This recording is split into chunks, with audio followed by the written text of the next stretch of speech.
So in case of emergency, there are no planned fire drills during the meeting. If you hear a fire alarm sound, please treat it as real emergency and evacuate the building via the nearest safe escape route. The nearest safe escape route is via the stairs to the left as you leave the council chamber or the public gallery. Exit via the door at the back of the building, walk across the inner car park to the evacuation point, which is the pavement opposite the police station. The lifts cannot be used in the event of an emergency. Please do not re-enter the building until you're advised it is safe to do so by a member of staff. Thank you. Right, so we are quorate today. We're at the minimum, the same as we were for our last meeting. Item 1 then is apologies and changes to membership. I don't believe there are any changes to membership. We have an apology from Councillor Ward, Ian Ward. Do we have any information from Karen Lucioni, Ian Stevens or Nick Stewart? And we'll mark them down as absent, no apology. Next thing is the minutes of the last meeting, which was also just 3 of us. Do we have any comments to the minutes of the last meeting? No. So we have a problem here. Hence the problem. So I'm the only one who was of the 3 who were here last time. I'm the only one who was here for this meeting. Blah blah.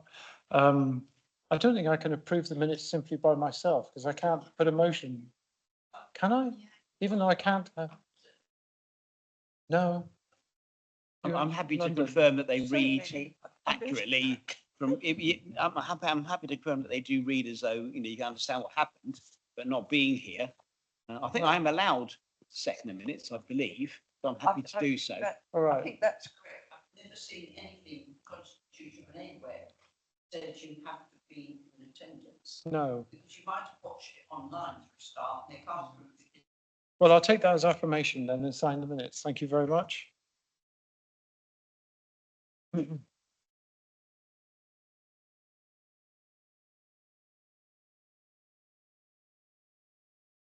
you, Megan. Right. Item 3 on the agenda then is declarations of interest. Do we have any declarations of interest? No?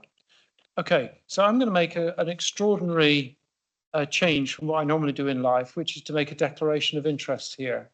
And the reason I'm going to do that is because of the representations that I've had prior to the meeting. And I think it's necessary to be unusually detailed in my declaration. So my declaration is going to be regarding item 10 on the agenda, which I know is a very sensitive topic. And my declaration is that my wife and I are members of the Isle of Wight Jewish Society. I'm not Jewish. We have visited the Newport Mosque on multiple occasions and have friends from within that faith and community. We also have long-standing friends and social contacts in both Israel and in Palestine. We are both supporters of the Rabbis for Peace group and have made substantial donations to UNICEF and other charities supporting children in Gaza and in other conflict zones. So this is my declaration of interest. I don't believe it excludes me from anything unless anybody wants to challenge it at this time. No? No challenges. Good. Okay.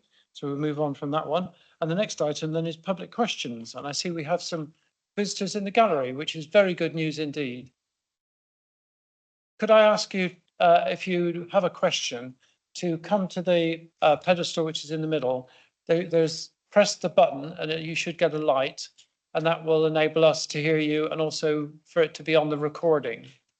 And if you could start by introducing yourself and if you represent a group or organization, who that group is, please.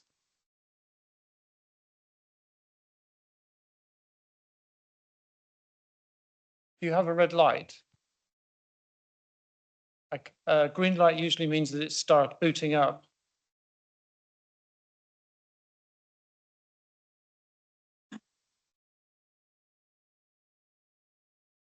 There you go. It's just.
So we did engage with a number of fund managers about the information, and although one or two were fairly comfortable information in the public domain, the majority were not, and it's very hard to put some and not others. So on balance, we decided it was appropriate to keep that information confidential. But the totals are in the public report, the totals of our potential exposure, and a number of companies that have also been on the Palestinian Solidarity Campaign's website are also mentioned as well in there. So that degree of detail is provided within the public report. I'm sure, Jenny, that this will not be the end of the matter. It will run on, and there are other groups, as you've heard, which are involved in this, not only the fund managers, but the pooling groups themselves. So I think all we can do is say, watch this space. It is a process. It started now as a process, and I imagine it will continue. And perhaps when we come to that item on the agenda, you'll hear more news about it in the debate.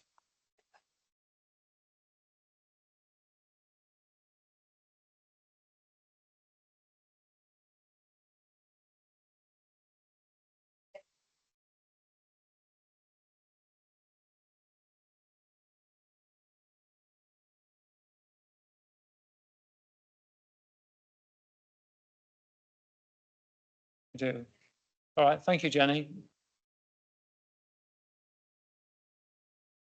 I think we understand. Does the other person there want to ask a question as well? If you could press the button and hopefully a red light will come on. Thank you.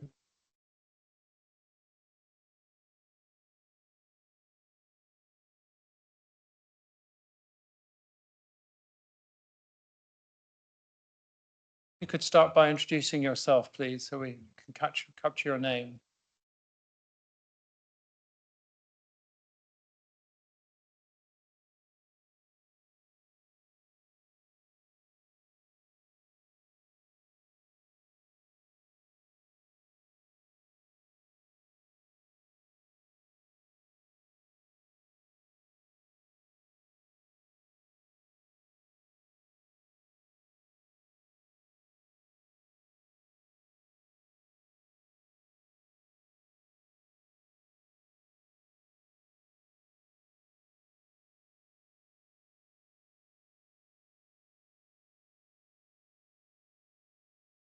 Yeah, if you could just hang on a sec, somebody's just coming up.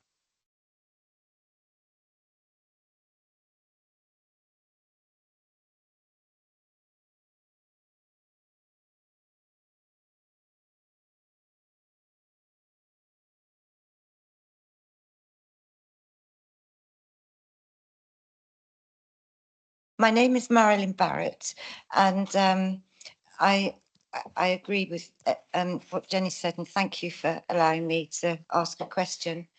On 19th of July 2024, the International Court of Justice issued an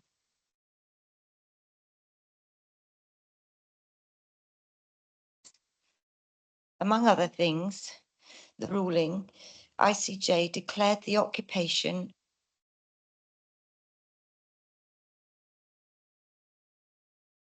is unlawful and called for all states to not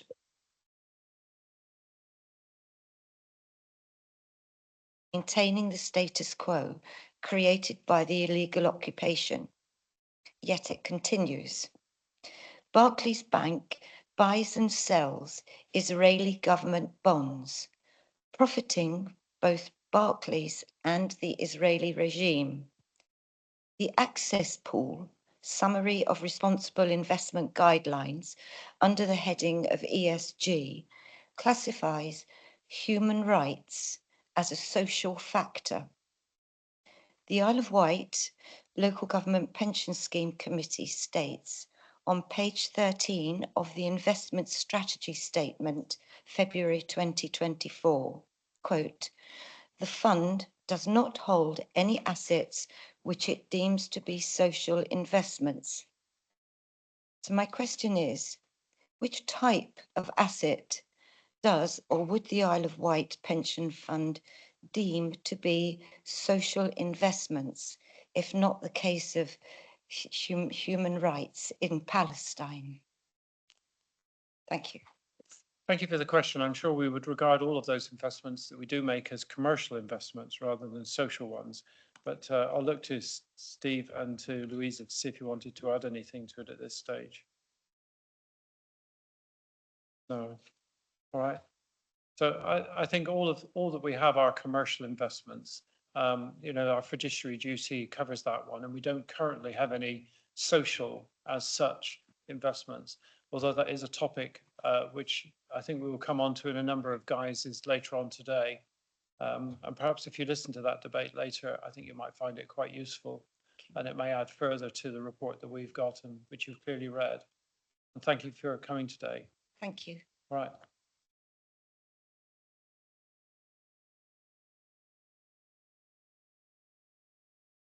Right, next item on the agenda then is reports from the pension board. And I think at this stage we hand over to Martin, who has a red light. Hopefully this works. Thank you, Chair. So I'll take the minutes as read and just draw out 3 points from the latest local pension board meeting.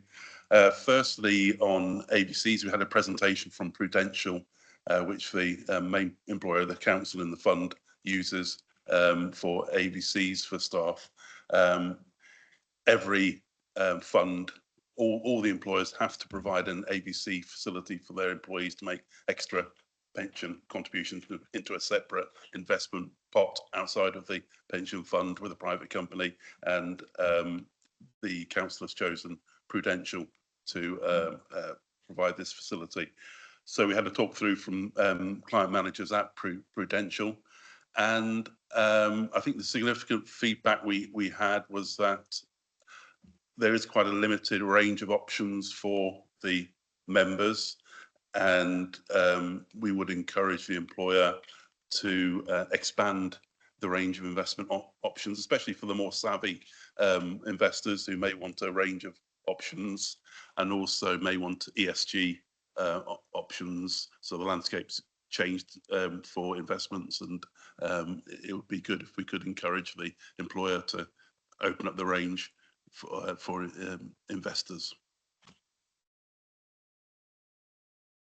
Second point we discussed of significance was the withdrawal from the payroll market of Strictly Education, which is a significant player up and down the country for payroll services to employers. And we, of course, interact from the pensions point of view because they provide a monthly pensions information as part of their payroll activities. So they're withdrawing from the market on the 31st of March 2025.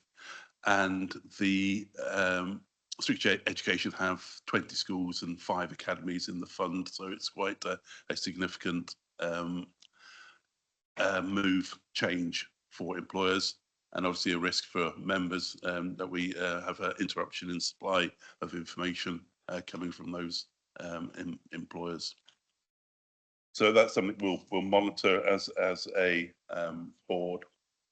And the final item that I was going to pick out was the new cybersecurity policy that we recommended to the committee, which will be discussed elsewhere on the agenda. Thank you, Chair.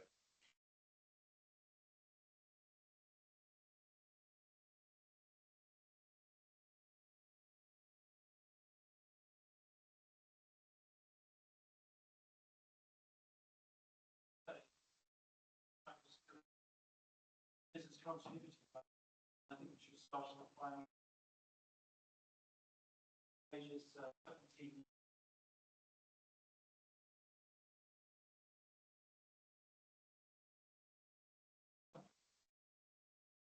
Right.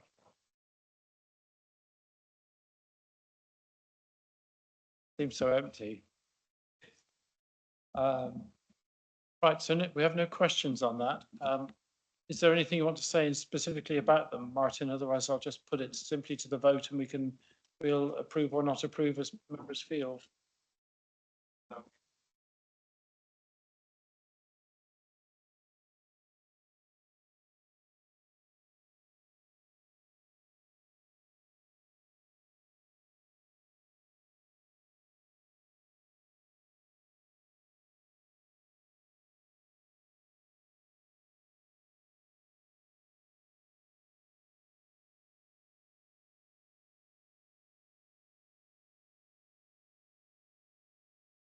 Good, thank you. It's certainly something that's got a great deal of time and attention at the moment. Councillor Brading. Yes, Martin, when was it last reviewed, Martin? Because obviously, well, what sort of significant changes have been made to this one from the last review? Would you like me to take? So, yes, so there's two. Are you referring to the cyber policy or the business continuity? So cyber policy is actually brand new, but the council have been working on a package of work around cyber, but the pension fund itself doesn't have its own cyber policy. But because we've got such significant funds to look after, the question is for yourselves is, if we rely on the procedures of the Isle of Wight Council, is that sufficient and does that go far enough? So the policy sets out that we are relying on the Isle of Wight Council procedures at the moment and the training that they provide and all the security, the disaster recovery. But we do have the likes of Haywoods as well, externally, where all the member data is held. So that's really, in a nutshell, what the policy is sort of saying. So it's a brand new policy, bringing everything together that is happening at the moment. So it's a start, and obviously it sets out things. For example, the board saw the Isle of Wight Council. The Isle of Wight Council IT team came in and gave a presentation, as did Haywoods. And part of that policy is that it's an annual thing to make sure we hold external people to account, to make sure that we are protecting the Isle of Wight Pension Fund. And then, sorry, yeah, does that answer your question? Yeah, a supplementary then. So the Isle of Wight Council, this is the Isle of Wight Council Pension Fund. We work with the Isle of Wight Council. So Isle of Wight Council's got its cyber policy. Why on earth would we want a separate cyber policy? Well, can we just have one cyber policy covering all activities of the council? I don't see why you have to. I get we need one for the pension fund, absolutely. But shouldn't we just have one council cyber policy for everything rather than have two separate ones? That way it'd be less to review. So the TPR, the pension regulator, recommends that you look at it through the lens of the pension fund specifically, and we'll deal with investment managers. And what our aims are, sometimes we go back to fiduciary duty and it's slightly different to the council. And it may be you take a decision, for example, to take out insurance to protect the pension fund specifically, because the risks are different to what's happening from a local perspective. So you have to look at it through a slightly different lens. So again, hopefully that answers your question. So it's a pension regulator recommendation. I think there's also the risks and the number of parties involved are clearly quite different. The amount of money is quite substantial, and we know that it's something which is the subject of ongoing attacks anyway. I have to say, the briefing that we were given by the council's IT security representative was cast iron. And I think these days I would be somewhat more caveated in my judgment about the risks. I know that we have a very good team and we have put a great deal of confidence in them, but local authorities are being attacked quite regularly, as are other public institutions, and being held hostage in terrible circumstances. And that isn't limited to local authorities, that even includes hospitals and the like. So I think it's something that should be taken with great care. All right, I have nothing more to add on that. Louisa. And so there is a business continuity plan also included in the recommendation. So previously, yes, we're embedded within the council, we rely on a lot of services from the council, but again, this is a brand new one for the pension fund. And again, it's a pension regulator recommendation that you look at it as a team of what we're doing to protect the pension funds. And obviously, you've heard before that resilience is an issue.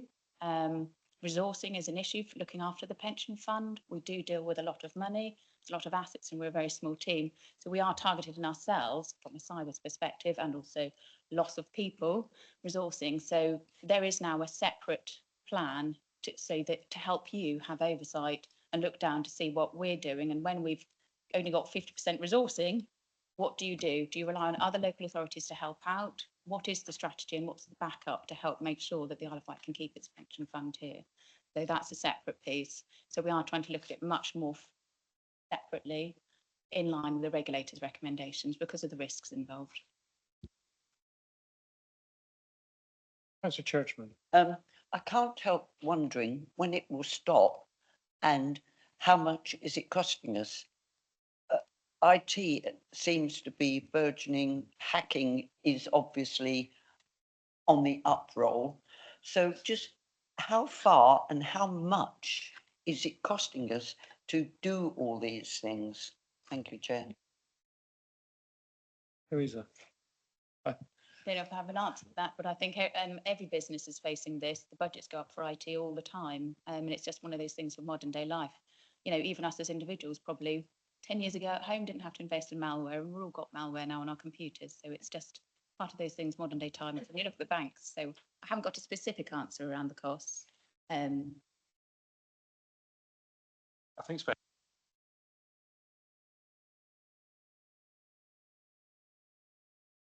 Emergency support team and the IT people. So we've spent quite a bit of time doing that policy. We haven't spent any extra money apart from our time, if you see what I mean. But it's probably meant other things didn't get done. So more of an opportunity cost as it stands. It is different for the Isle of Wight Council. And I think there are a number of facets that make it different. One of them is clearly that with the Isle of Wight Council as a legal entity, and it has its responsibilities, but us as a pension fund, the members of the pension fund are nominal trustees of the pension fund. So we have a responsibility with it, which is different to the Isle of Wight Council.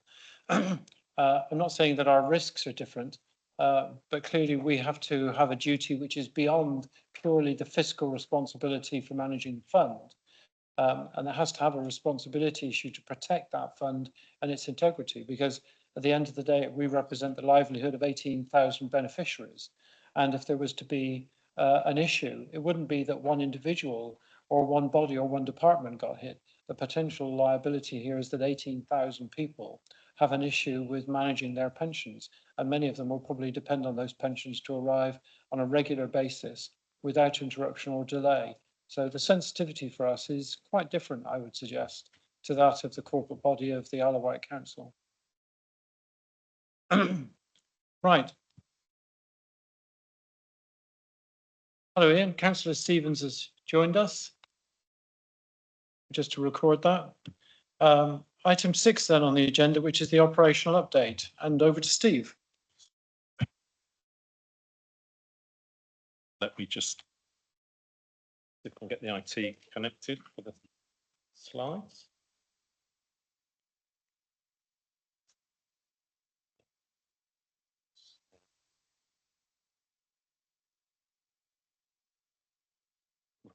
So I'll bear in mind there's a busy agenda. I'll try to be fairly brief on these items. So I just want to focus for this meeting on some administration and particularly resource or staffing issues to highlight them for you, and to preempt one of the items on the agenda about government reform of pensions, just to mention some of the work that the access pool that we're a part of has been doing in response to that, and how things will change going forward under the government's recent consultation called Fit for the Future for the local government pension scheme. So turning first to pension fund admin and staffing matters, as has been mentioned by the chair of the pension board, one issue that's taking our time at the moment is one of the school's payroll administrator Strictly has given their notice to cease their contract from the 31st of March. And they had a backlog of information due to the pension fund, so starters, leavers, salary information, all this kind of thing is part and parcel of the routine information there that should be providing on a monthly basis or a regular basis to Matthew and his team. Now, there was a backlog, and with them exiting that contract, clearly we want everything to be in place by the time they leave. So Matthew and his team have been working to make sure we clear that backlog, and we're in regular touch, I believe, and someone from Strictly is charged with helping us make sure that backlog is gone by the time their contract ceases at the end of March. So that's one specific area we've been dealing with on the admin side that I draw to your attention. But also in terms of new roles and appointments, we have very recently, beginning in January, appointed a deputy pensions administrator to help Matthew. So that's Leslie, who's worked for the team for quite a while. So she's got that experience and background, but she's now become the deputy manager for the team.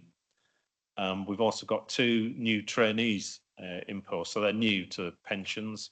I think one of them might have had a bit of council experience. Yeah, one's from the council and one's from, actually got pension experience from Fidelity. So, one has pension experience and one has obviously come from the council, so. Right, so some background there. They've just joined in January, I believe, so they're getting the feet under the table, as it were. So we've been successful in those 2 new posts, and I think there's 1 post still to be recruited. Other changes, the pension admin manager, Matthew, on my right, he's flagged his intention to leave the authority during 2025. I'm unable to give you a firm date at the moment because it's not quite a straightforward notice of his contract. He wants to work abroad for a time as well. So we've got some issues to deal with, practical issues about IT access and taxation if you're working abroad and so on to resolve before we agree a final date for Matthew to leave. So, but he does want to take advantage of living abroad and then retiring abroad later this year as well. So that's something we'll be dealing with. We have, as you know, Joe Cook left in December. It was the pension fund accountant, and we've replaced Joe with Hugh Spencer, who I think's on the line, ringing into the meeting. Hugh's got quite a bit of experience, worked for 3 or 4 different pension funds, local government pension funds, before joining us. He's joining us on an interim basis and be working with us into the summer.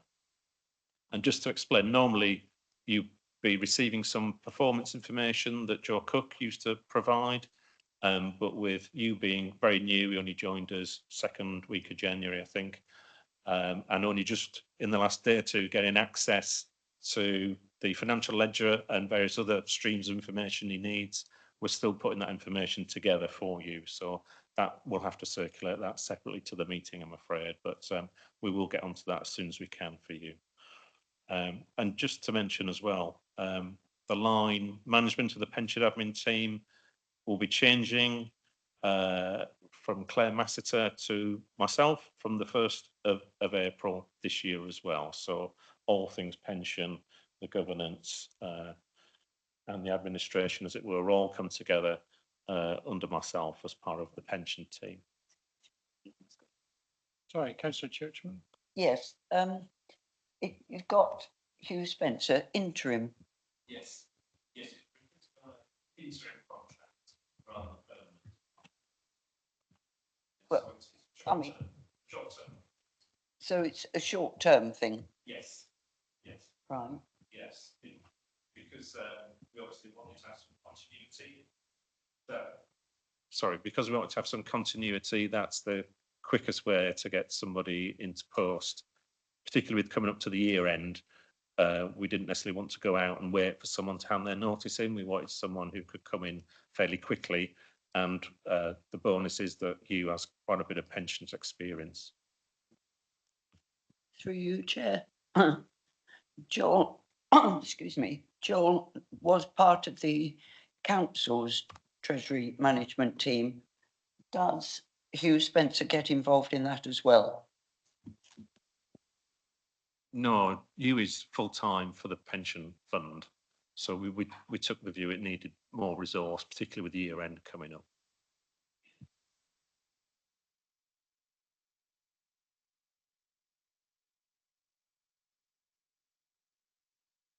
Sorry, can I just ask a quick question, Chair? Sorry. Yeah, pleased to note the recent appointments, especially in the light now that Matt is now leaving shortly. On the side of retention, is anything being done? Because we were getting a lot of staff turnover. So it's good to see we've got new appointments coming on, but we were almost losing them as quickly out the other side in recent months and years. So just wondering if anything's being done to address staff retention.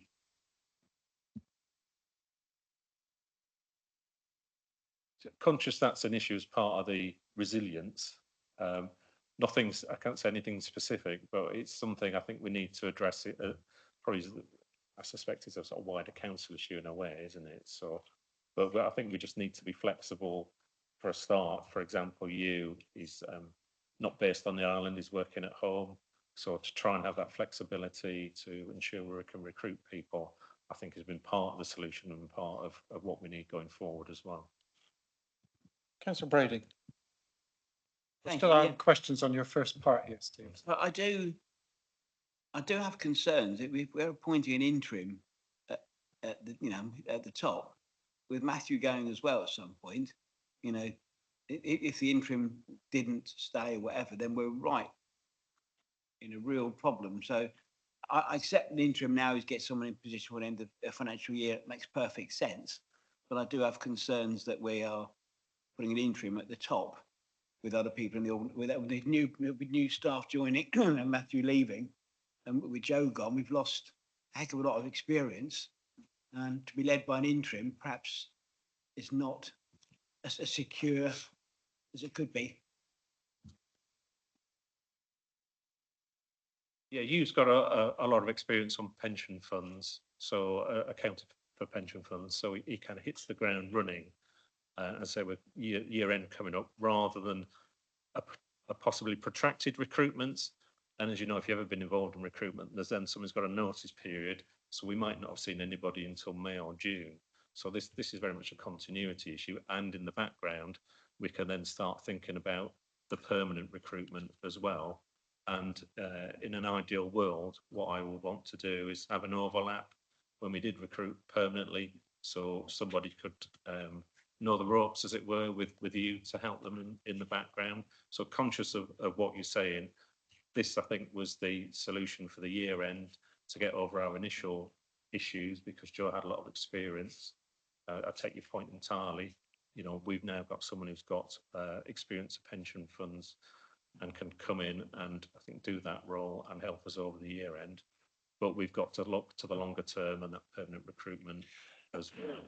So on the admin side, I've been having discussions with Matthew to try to sort of clarify at what point he might go, but there are complications because working abroad is not straightforward. It throws up various practical issues of IT access and taxation, how you administer tax and that kind of thing. But we, obviously we want to try to be as flexible as we can to keep hold of Matthew's solid knowledge and 10 years of experience, I think, on all things pension and administration. So I can't say that's resolved as yet, but that's certainly something we're looking to sort as quickly as possible.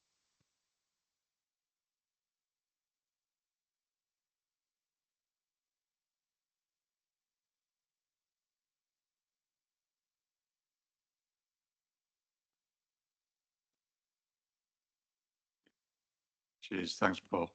Yeah, for those who don't know me, I'm Councillor Jeff Brodie. I should declare I am a member of the pension scheme, which is one of the reasons why I've never taken that much interest in the Isle of Wight Pension Fund Committee over the last 20 years. Just probably a stupid question, really, but given the financial problems faced by all local authorities, including this one, can I ask if the staffing and administration of the pension fund is funded by the council or by the pension fund? So it's funded in this authority by the pension fund. We are cross-charged by the Isle of Wight Council. Thank you. I didn't know that, but it's useful for me to know, and I'm pleased to hear that. Thank you. It has at times been had a degree of contention associated with it. Some of that has related to the fact that the amount we are cross-charged has been queried, and we have sought detailed explanations for those charges from our 151 officer, which have not been adequately provided.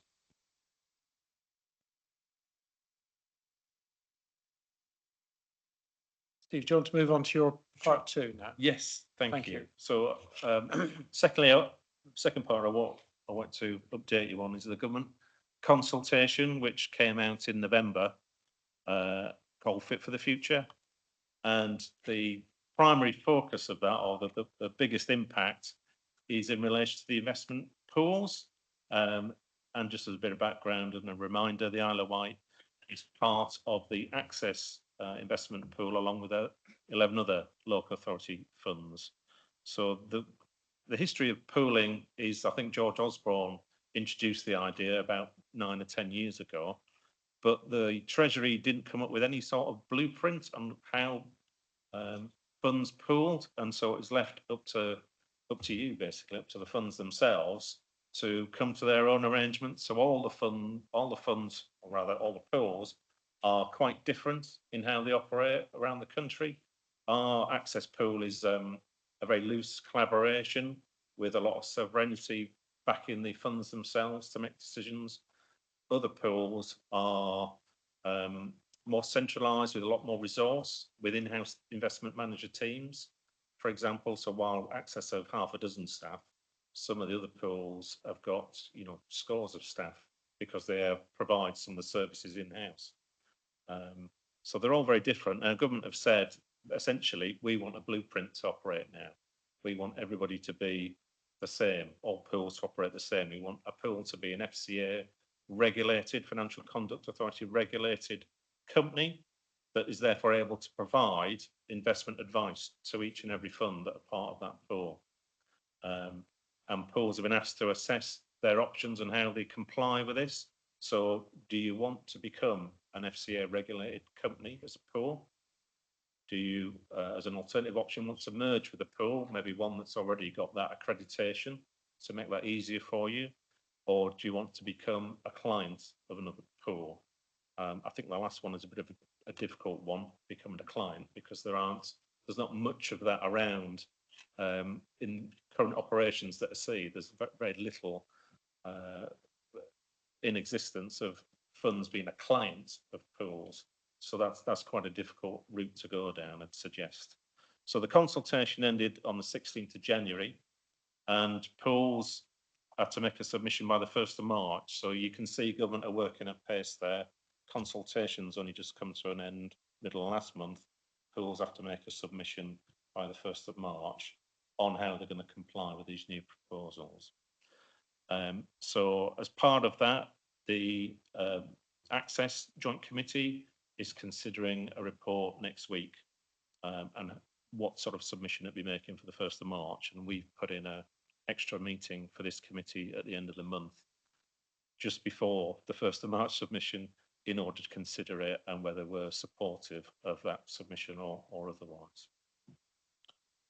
So in a nutshell, that's the government's agenda, but it is, and we can come on to this in a little bit more detail on the agenda, it's a very different landscape for a pool than the current one. As I say, currently Access is a sort of loose collaboration where we get the benefits of economies of scale by being in Access, but a lot of the individual decisions are still made by us at the fund level. Under government's proposals, although we'll still at a very high level decide our investment objectives and broad strategy, that's at a very headline level. A lot of the detail behind that and a lot of how that's implemented will all be picked up and done by the pool. So a lot of the heavy lifting and a lot of some of the decisions around that, how it's implemented, will all be done by the pool. And of course, you're deciding your strategy as well with advice from the pool. So the pool will kind of have their fingers in a lot of pies. They'll be providing you advice. They'll be implementing what your strategy is. They'll be monitoring your strategy, and you, as a fund, you'll be holding them to account. So the chart there, or the table, is just trying to, in a nutshell, say a lot of these things are going to be moving to the role of the pool to decide on or to advise on. So it's quite a different way of operating than the current one. And my last slide, I think, is just to emphasise how quickly government are moving here. They brought out the consultation in November, and they wanted responses under a short consultations, only 9 weeks. Normally these things are 12 weeks, by the middle of January. And Access have got to respond by the 1st of March, so they've just had a few weeks really to get their act together, and they'll be considering at the Joint Committee next week their response on the 12th of February. If you want to hear anything in too much detail about that, we probably need to move to a part to part of the agenda.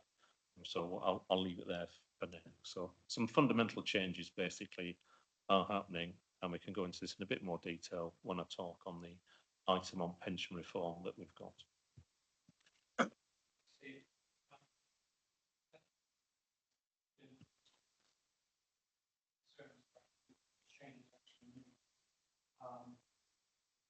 Could I ask you to expand just a little in terms of the roles and responsibilities, the individuals who manage those new type of funds or new structures? Right. Right. So the pool will be making manager appointments. So I think that's probably a difference going forward as well, and they'll be holding those managers to account. So we won't necessarily be seeing investment managers coming to us. I think we'll be seeing the pool coming to us and explaining their results, and we'll be holding the pool to account. And I think the nature of our relationship with the pool changes because the pool will become a company. And if we want to be part of that, we become a shareholder in the company. So our rights, as it were, change under that. We've probably got less levers to influence the pool, because ultimately a company can decide to do whatever it wants to do, as it were. So it's quite a different relationship we'll have going forward. And I think you probably see less investment managers. Just going back to the slide, in terms of the consultation does allow or does say funds should be able to decide their broad investment objectives and investment strategy, but the template it shows on how to operate that, it just shows it operating at a very high level. So you might say, let's invest something in equities, but it doesn't even distinguish between passive equities and active management of equities. So the question would arise is the pool deciding on that, whether you're involved in passive or active equity market, for example. So it's very headline level of involvement you'd have, as it were, under this model, it would seem. So would it be fair to characterise that as a change from how we might describe today as us being a member of a cooperative pooling system to one which is a investment banking company effectively, where we are a shareholder in that investment banking company? Yeah, I think that's probably broadly correct. You're moving from a very collaborative state of affairs and a sort of loose collaboration that's been very good for us, I think. To be honest, we benefit from the economic scale, but this going forward, when you're a shareholder, is a very different relationship. And the people who are involved in running that investment banking company would presumably be paid and remunerated in other ways in a similar basis to other investment banking companies today. Quite different to the model we've experienced. The pools that are closest to the government model do, I understand, I haven't looked at their accounts, but I do understand have different types of remuneration than you'd expect in local government. The argument being they're responsible for billions of pounds invested, so they get salaries more commensurate with City of London type activities than local government. And the emphasis that we had for our meetings with the Minister in London were very much around an increased ability of the government to be involved in those investment banking companies and directing investments according to their priorities. And that was the concern, I think, that we had, that there was a possibility where central government prioritisation may differ from our own prioritisation. And the question of the manner in which that adjusted, I think was the word, our fiduciary relationship with our beneficiaries could be quite substantial. Yeah. Big change. Questions? Councillor Stevens. One assumes that the monitoring will be done by government.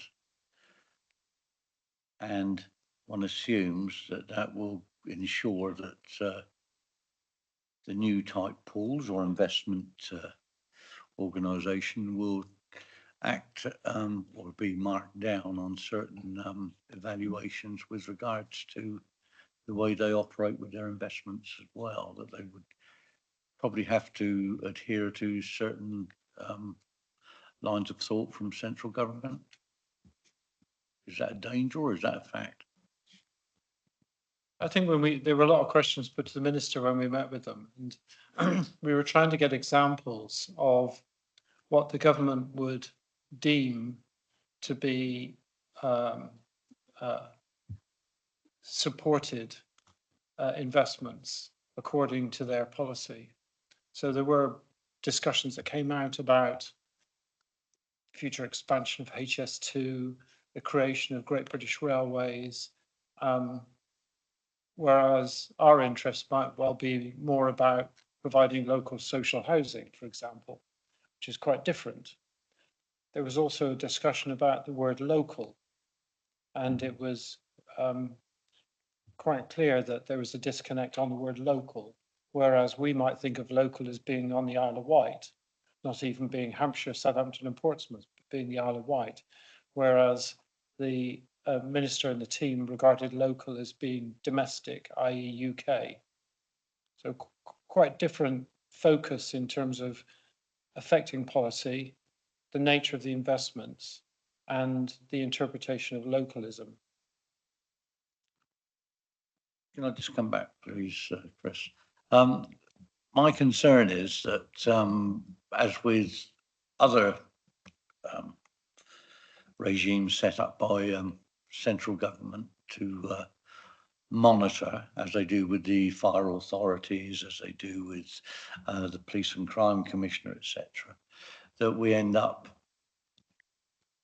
doing the deeds that they want us to do, as opposed to what you just said, Chris. And if we don't, then that monitoring turns into a negative monitoring rather than positive and an acceptance of the way forward that we wish to move forward. Is there any wriggle room in that at all, or is it just a straightforward?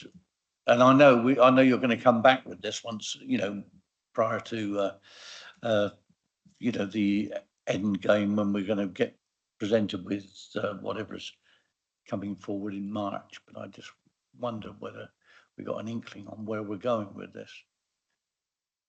Yeah, I could probably say more on the part two about what I'm expecting to be tabled next week by Access, but I'd also just point out that nothing in the consultation said anything about any change to the fiduciary duties at fund level, and there's nothing directive, as it were, about that. And so individual funds are still responsible for the pension liabilities, and how we pay them in the future. So that's still our responsibility. So that's an important point to bear in mind. Yes, Steve, thanks for clarifying that. It is so that if this inspired move by the government has unforeseen consequences in terms of its performance, the Isle of Wight Council still has the same financial responsibility in terms of paying the pensions. And it may be that it causes some difficulty in the future. We've no way of telling.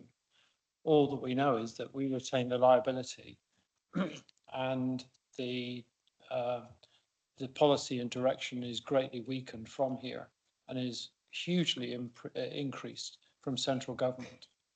And the minister mentioned this, he said, I'm looking at a resource here of £400 billion.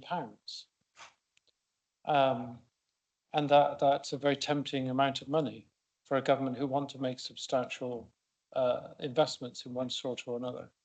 I understand that, but that doesn't mean that it's aligned with our responsibility as trustees of the Isle of Wight Pension Fund.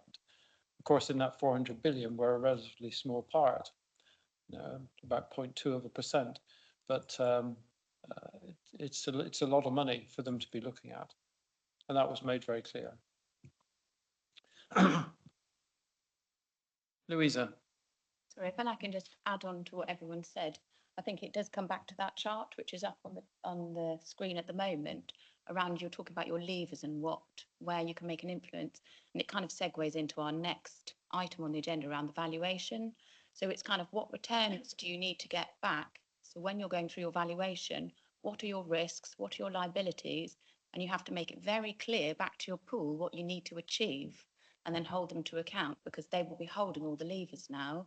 So you need to know, how much do you need to get out of your growth? How much do you need to get, where is your stability? How much money do you need to have as a fund to operate? So that's going to be key. So the valuation is going to be quite key this time in setting the investment strategy and being very clear back into the pool what we need, because our needs may be very different to other funds because of our local employers. So I would say that's hopefully a nice segue to the next one, but that is where your lever is going to be now a little bit more. And yes, I hear what everyone says about localism and other areas and etc. The costs of all of this, which are not going to be obviously insignificant.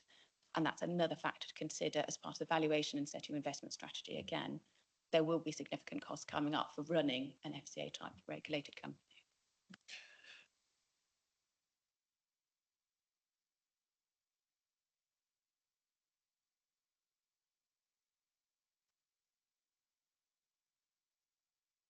selling initiates a cost, and buying into a new venture often has a buying cost as well as the additional cost of running it. So I think our concerns have been well made.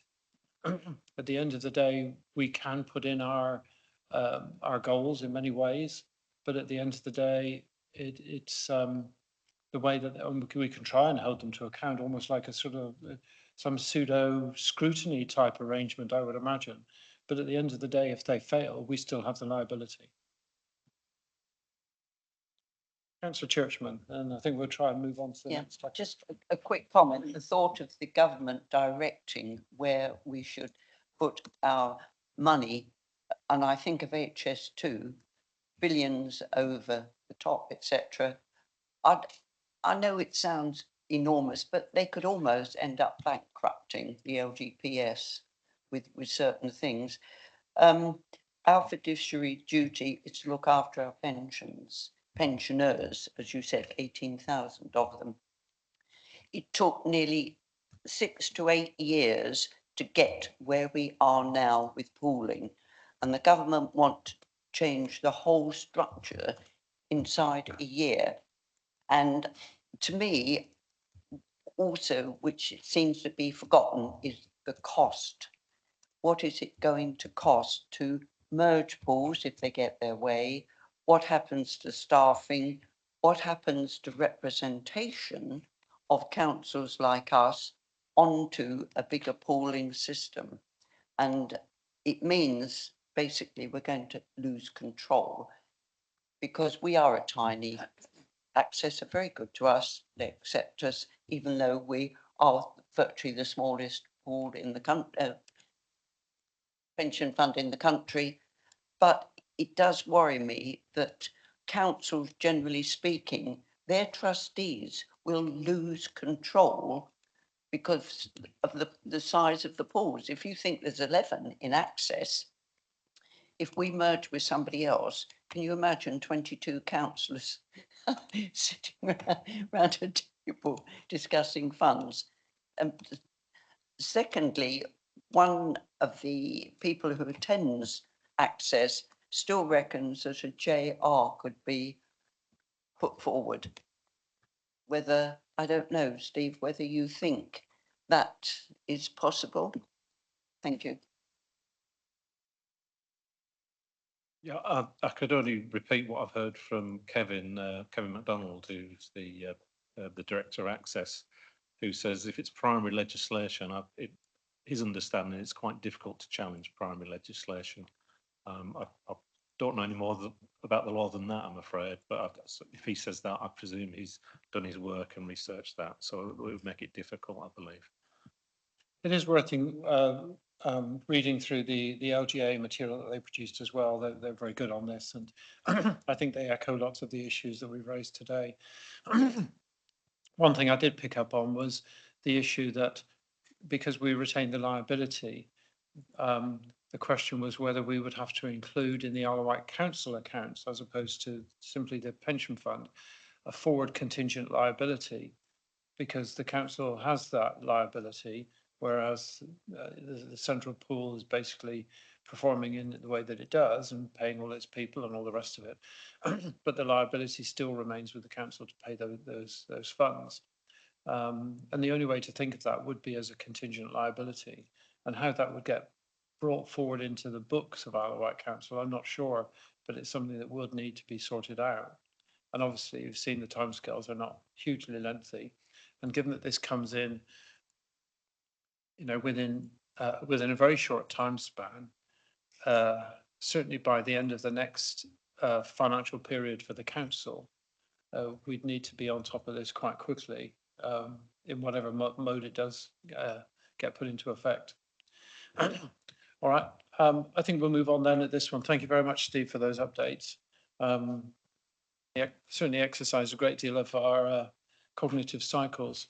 The next one then is the actuarial update, item 7 on the agenda, and I think we've got Paula coming in. Hello, Paula, again. Morning, how are we? Thanks for having me.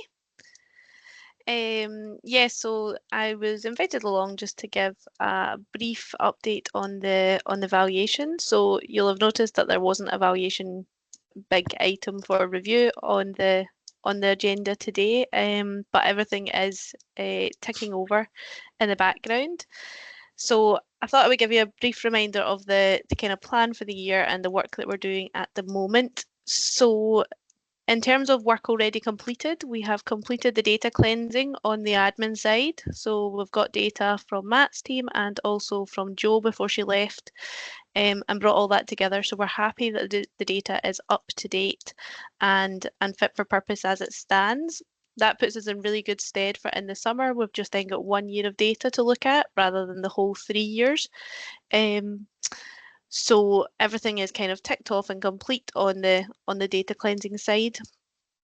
The kind of next thing we've moved on to is the asset liability modelling for the council contribution rate and the assumptions analysis for setting the assumptions, and the kind of theory behind setting the assumptions in advance of the valuation date. So those are the two kind of chunky bits of technical work, and they are both underway at the moment, and the results of those will come to the next committee in the summer for your approval. They will be ready in advance of that, and we will have the discussions with officers, and they will have their recommendation for you by that point as well. So that then ties us into the kind of technical bit of the evaluation and setting the approach being done. And from the summer to Christmas, it's then all about turning out the results, getting the whole fund results, the employer results, and having all those individual employer conversations about what their new rates are looking like, alongside consulting on the new funding strategy statement. So as I said, work very much underway and progressing well. I would say that you're ahead of a lot of other funds in terms of you've done your data cleansing and you've got these kind of chunky technical bits underway. So you're certainly in a very good place for us to have results nice and early in the kind of latter part of the year. I'm happy to take any questions. There will be more training to come for the committee, which I think Louisa was going to talk about, as and when that's appropriate, to make sure that you're up to speed and you can review what you have to review, and have the knowledge to do that at the relevant times. I'm happy to take any questions that anybody had in particular.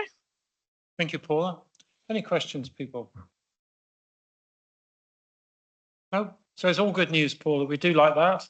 Yep, all good news. Definitely the officers have been working hard, which I think is real testament. Like we talked about, I heard you talk about the resource challenges that have gone on in the admin team, and obviously with Jo's departure. But everyone has worked really hard, and you can see that the kind of standard of data has been maintained that we were used to from 3 years ago, which again is something that is not the same across the board in the LGPS. So you're definitely in a very, very good position. All right. So thank you. No questions at all, which is excellent. We'll move on to 7B then, which is the employer cessation policy. Steve?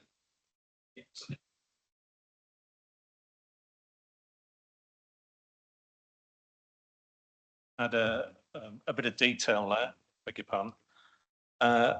I'd just draw attention, the core paragraph, core principles are in paragraph 8, that calculations and the exit process will be managed in such a way as to favour the interests of the fund and the remaining employers. So the risk we're trying to avoid is one of having what's termed orphaned liabilities, where we've got a cost that's been incurred for pensioners remaining with the fund whilst the employer has exited, as it were. That's the situation we're trying to avoid. So the calculation, I believe it's done by Paula and her colleagues on a very prudent basis to minimise the risks. You never have no risk whatsoever, but everything's done to try and minimise that risk. Now, I should just mention as well that the fund is in quite a favourable position for its funding level at the minute. I think something like 144% was mentioned at the last meeting. And 1 or 2 employers who perhaps just got 1 or 2 active pensioners still on their books have approached us to flag that they might wish to exit the fund. So this is a kind of situation we could be facing, or probably will be facing imminently, where 1 or 2 employers do leave the fund because it's advantageous at the moment in terms of the funding position, that they won't be paying back a deficit. They're likely to be getting the benefit of a surplus to them. So we're making a payment to them. So hence it's important that we have a clear policy, as much for their benefit as well, so everyone understands the process. And as I say, with the principles that if someone leaves whilst they may have a surplus, we do the calculation on a very prudent basis to reduce the risk that will ever be a deficit emerging in the future for the pensioners that remain with the fund. Thank you, Steve. Yes, I think we all remember back to the days when we were 92% funded and we had the issue with Carisbrooke Castle Museum. I remember, I think was the issue at the time. But when it's good to have a clear policy, what happens when people leave, which is the essence of it. Any questions of Steve on this one? No? So we do here have to, it says to note, to receive the new policy, but we do need to approve that, I understand. That's the case. So, Councillor Churchman.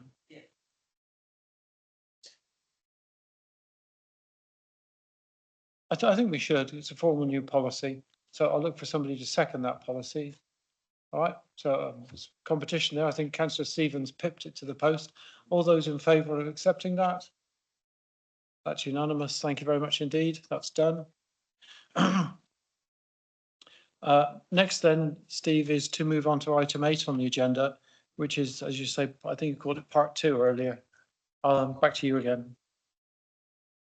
Thank you. I think we already talked at some length about the way the government proposals affect the investment pool, and that is the most fundamental change, and it is being done at quite some pace. So as I think has been mentioned, if you're doing fundamental change at pace, there will be cost implications there, and that's another good reason why we've got this extra meeting on the 27th of February to go into that kind of detail on how pools will have to change.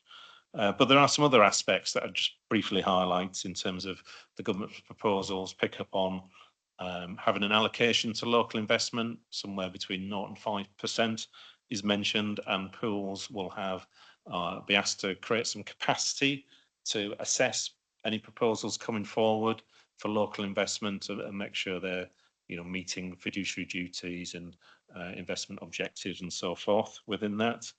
And there's also some aspects of governance which the pension reforms look to improve on by having, for example, a review of each pension fund every couple of years as part of a routine process. So I guess an outside scrutiny process, if you would call it that, having a nominated officer operating the pension fund on behalf of the committee, the trustees, as it were, and also something I really should draw your attention to is the reforms are looking very much to raise the bar on the levels of knowledge and skills for those involved in pensions. So this is officers and members as well, everybody. I think it's probably been a long-standing issue that members of the pension board have quite a high bar to meet in terms of their training and their knowledge, and that is now being applied going forward to everybody involved in pensions. So there is a training policy attached to this paper that we're asking you to agree, please. And it does put a emphasis on maintaining records of training people have attended, so we can evidence that we are meeting those new requirements as well. So that's another important aspect to highlight. Thank you, Chair. Thank you. I think we should all welcome the, looking through the list, the near professional level of training that we will expect to receive on the pension committee. I can only assume that after May there will be an enormous rush of councillors trying to join the pension committee as a result. Councillor Churchman. I totally disagree with almost everything you said. I'm not a fund manager. I'm a county councillor. I'm a trustee for the council to oversee pensions. My job is to make sure that officers, fund managers, etc., do their job. And I work that out as to whether the fund is in deficit or credit, etc. I have a look at the figures, and if they make sense, fine. I'm here as an overseer. I'm not here to become a fund manager or a pensions administrator. Where on earth does anybody think councillors are going to have the time to do all this training? I sit on the planning committee, loads of training. I sit on audit, training. I sit on pensions committee, training. The board, I would like to ask Martin how much time he spends on training, but he has one job. I have something like 6. When it comes to May, I can promise you we will be very lucky if we get enough councillors to even consider sitting on the pensions committee, because it's going over the top. As I said, I'm here as a trustee to see the bottom line is, are we making enough money to pay our pensions? I rely on our actuary, Hymans. I can understand that, oh yes, wouldn't it be nice if all the councillors could understand all about pension schemes? I've even had a fund manager tell me that they are beginning to get lost now in all the diverse stuff that's coming through.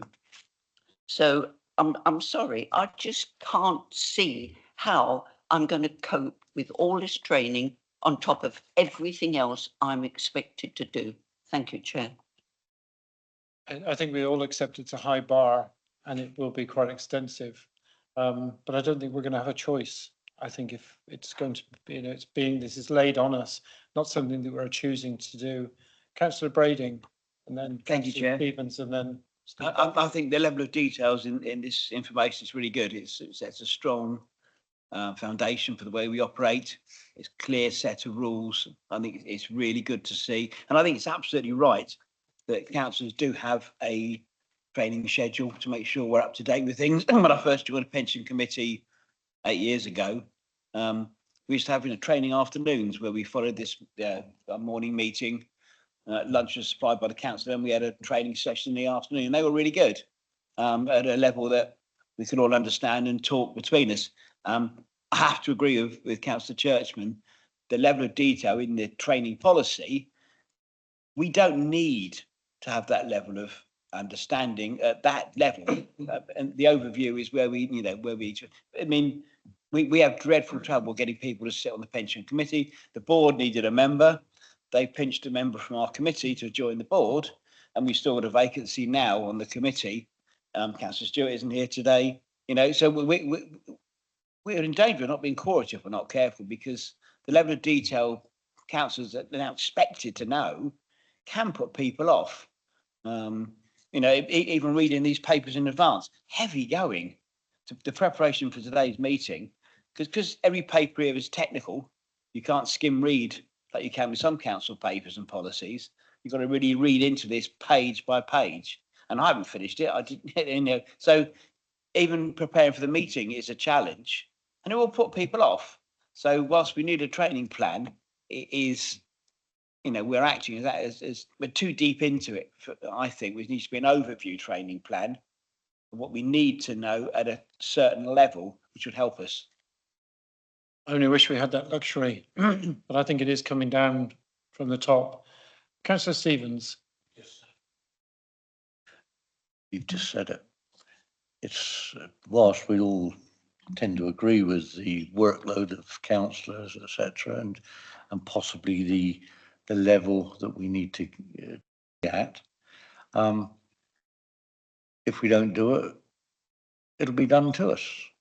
It'll come from elsewhere. If we're talking about monitoring pools and other bits and pieces, you will find that this will come down, and we will be either marked up, marked down, because there might not be a grading system when we start out. There never is. It's just advisory. But then eventually, these things do come in, and I welcome the opportunity to take knowledge from our officers, and indeed, the one thing about these papers, they're well written.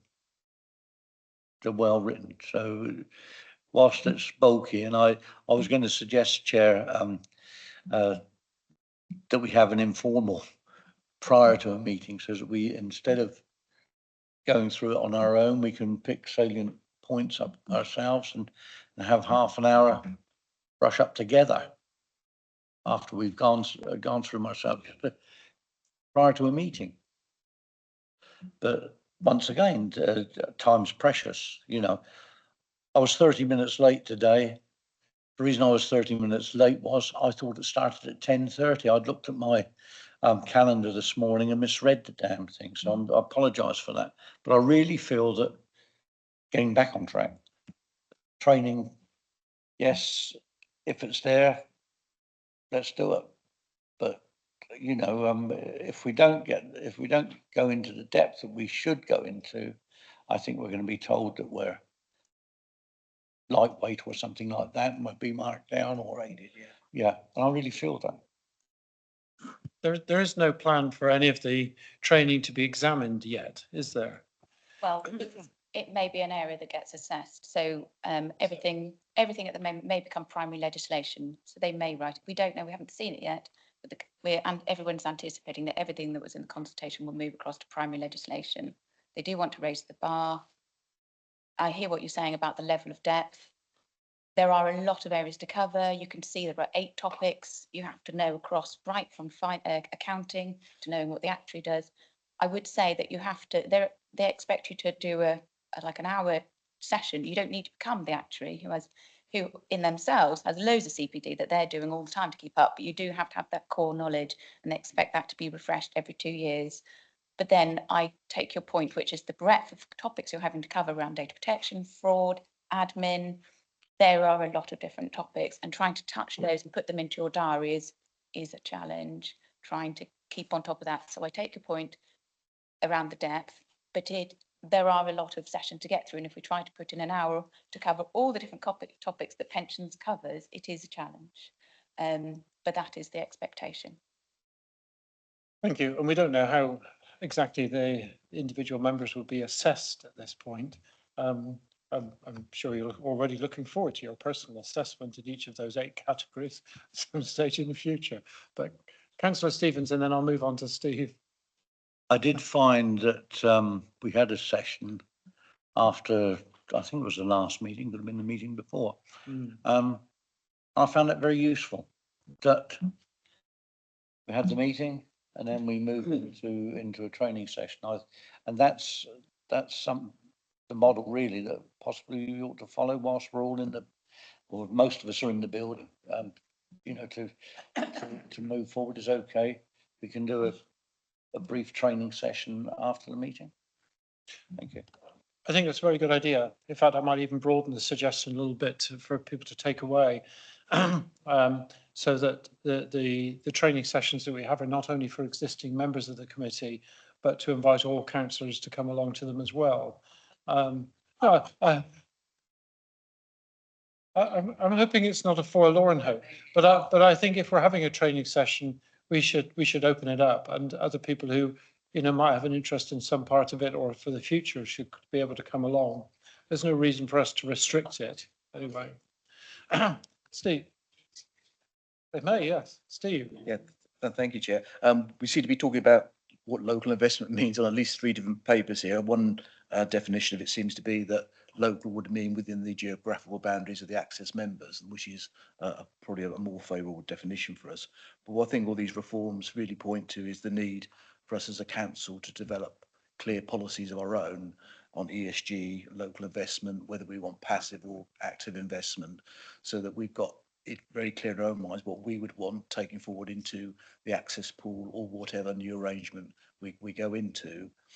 And I suppose my sort of final sort of question on all this is when we get to discuss which way forward we want in terms of pooling or whatever, or greater pools, what happens if our view differs to what others on access? I mean, all the access members could come up with different views of their own as to which direction we should go in.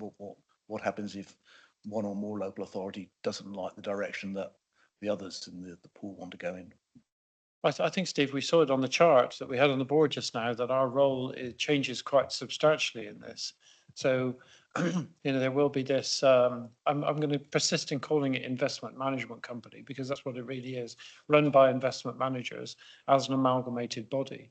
And yes, we have an ability to input to that process, but we have very little control or management to exercise over it. And that's the risk, I think, that the chart demonstrated very clearly.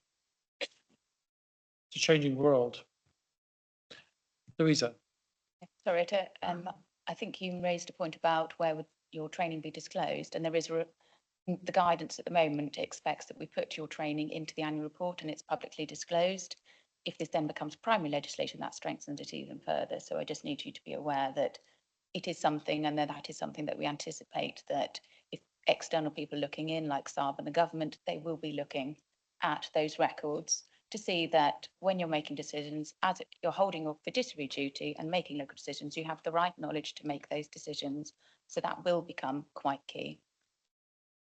So if you only get a B+, Councillor Stevens, and you're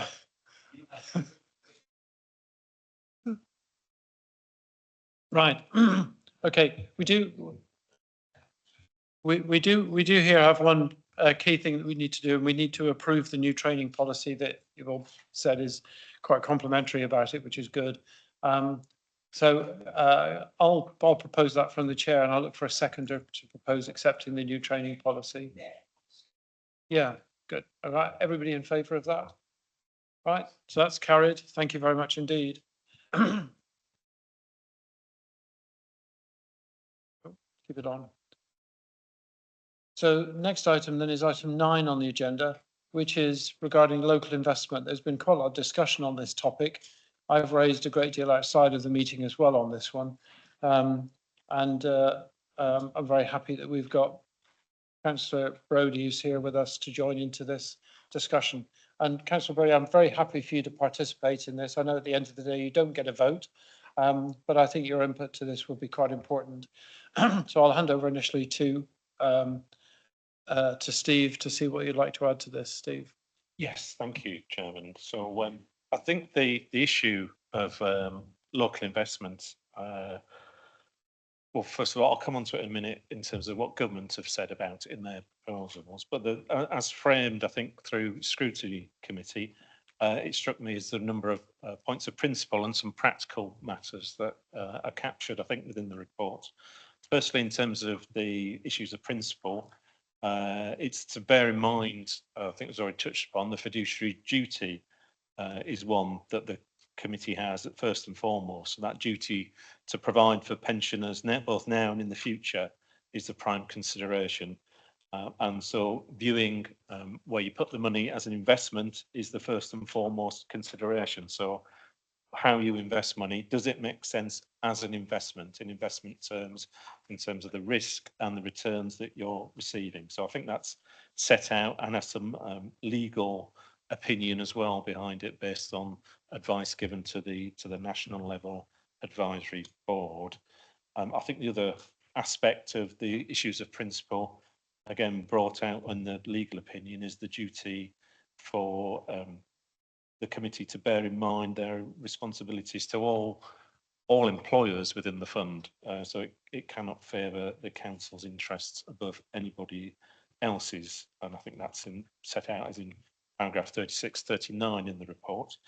So I think those are two fundamental issues of principle to bear in mind. The issues in terms of the practicalities are that essentially we've no mechanism as a fund to evaluate any proposal coming forward along the lines of the one suggested, I think, for social housing.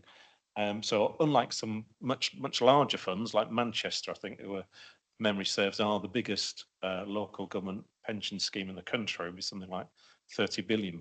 I think they've been down this route, but they have internal capacity and resource to make sure what they're investing kind of washes its face in terms of an investment, and the sort of things that you might invest in locally are very different from investing in equities. So if you went down the route, say, of social housing, that is a different type of investment. It might generate, risks around planning risks, building risks, how you operate that, how you operate over a number of years, as it were. It's not just holding the equity, as it were. You're changing the nature of your investment, and it will require some ongoing management as well. So Manchester have the capacity to create that kind of resource to deal with all those sort of issues.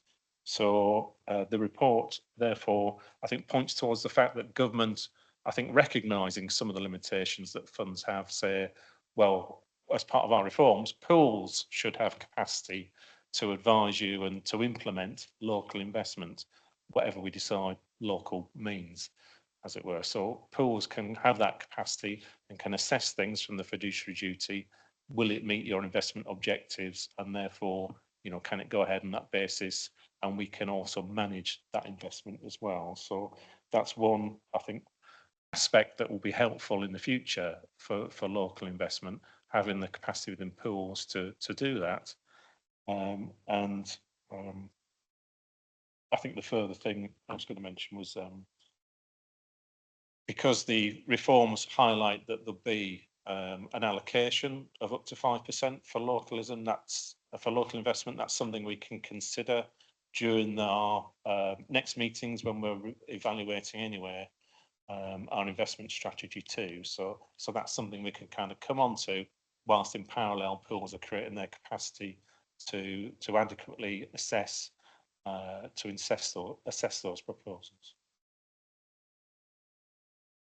So the 5% figure also came up in those meetings with the government. They actually talked about higher figures as well. 5%, of course, of 400 would be 20 billion of investment into local infrastructure and plans, which is not an insubstantial amount, and certainly something which would make a difference.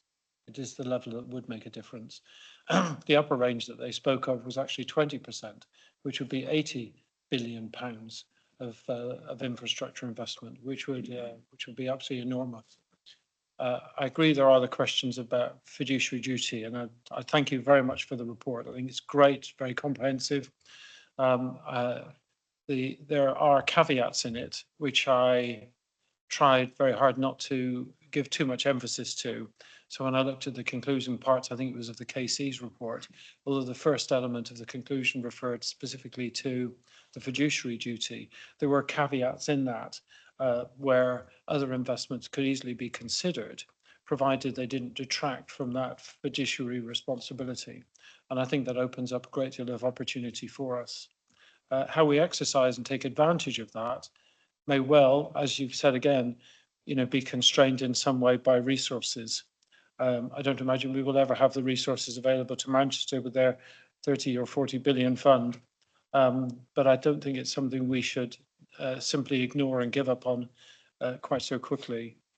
I should say to the committee that I've been exploring other possibilities with the team in terms of how that investment could be materialised. And one of those are actually related to the direct council contributions which are provided into the committee.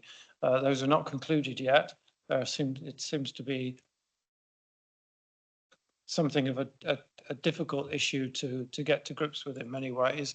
And I am disappointed, I have to say again, that our 151 officer and deputy finance officer, neither of them have actually appeared on the screen during the meeting today. And we have repeatedly invited them to our meetings to give input to these issues. And these are particular issues that I, for one, today would have liked to explore further with them, and we will not have that opportunity. So I'll throw it open now to the committee to see what you've got, and then if you'd like, I'll come to yourself, Councillor Brady. Any of the committee members? Sorry, Councillor Brading. I'd like to hear from Councillor Brodie first, actually. I think it'd be nice to Yeah. hear Jeff's input at the beginning. Yeah. Right. Over to you, Jeff. Yes, yes, and the reason I raised this, this is back in the summer, it was reported in the local media how large the pension fund was, £750 million at that time, which is a sizable amount of money.